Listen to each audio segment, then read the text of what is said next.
In the nation's capital, one monument stands tall above the rest in honor of the man who led the nation to freedom. George Washington was born on February 22, 1732, in Westmoreland, Virginia. From an early age, Washington knew that he was largely in charge of his own education.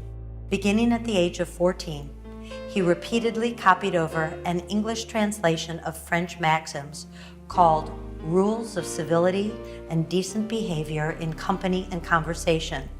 These became his code of personal behavior. The first rule was, every action done in company ought to be with some sign of respect to those that are present. His primary rule for himself was to always treat others well and to always be in firm self-control. A number of stories about Washington highlight his honesty.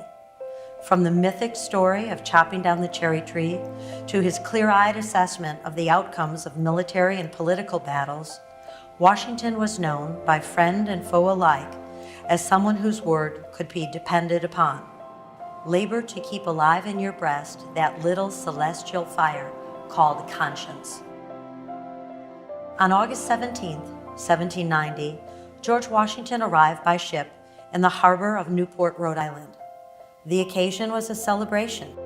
3 months earlier, the Rhode Island State Legislature had become the final state in the Union to ratify the U.S. Constitution. The vote had been close. At issue was the future of religious freedom in the new nation. The Bill of Rights, with its First Amendment guarantee of religious freedom, was being debated in the other states, but its passage was by no means assured.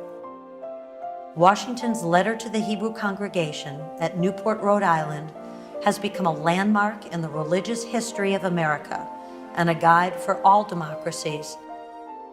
The government of the United States gives to bigotry no sanction, to persecution no assistance. At the age of 15, George Washington began his career as a surveyor. Surveying parties often consisted of groups of 20 or more people who had to live together for weeks or months as they worked to measure, flag, clear land, and establish boundaries. By age 17, Washington was a successful land surveyor and had learned to earn a living. As commander-in-chief, Washington directed the manner in which his soldiers and officers would treat captured enemy combatants. Unlike the British commanders, he strove to extend the principles of the Enlightenment that had inspired the Revolution to treatment of prisoners. Treat them with humanity. Washington's early military career was not entirely successful. During the 7 Years' War, he and his men were ambushed at Fort Necessity on the Pennsylvania frontier, leading to a forced surrender. The more one studies the life of Washington, the more one appreciates the entirely new style of leadership he developed and demonstrated, a leadership style uniquely suited to the American experiment in democracy. As he explained, a people unused to restraint must be led, they will not be drove. From his position leading on horseback in battle to his quiet listening to his war council before taking decisions, Washington knew that he was creating a new precedent for leadership.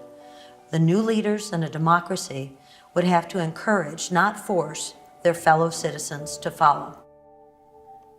In December 1776, Washington and his Continental Army were at the end of a terrible year. His Continental Army had suffered numerous disastrous defeats, won no major battles, and lost 90% of its strength. Washington created a bold plan to cross the half-frozen Delaware River on the night of Christmas in a surprise attack on the enemy Hessians guarding Trenton, New Jersey. Despite meticulous planning, it initially seemed that everything had gone wrong. Visibility was poor, the night was bitterly cold so that ice in the river had to be broken to allow passage, and they were 3 hours behind schedule, making it impossible to attack in surprise before daybreak. The Commander-in-Chief's final letter before crossing the river shows how determined he was to act boldly. It is in vain to ruminate upon or even reflect upon the author's or causes of our present misfortunes. We should rather exert ourselves to look forward with hopes that some lucky chance may yet turn up in our favor. The secret password that Washington chose for that night was victory or death. George Washington, the citizen soldier who led the United States of America to victory and independence, was unanimously chosen by Congress as the first president to lead the land of the free and the home of the brave.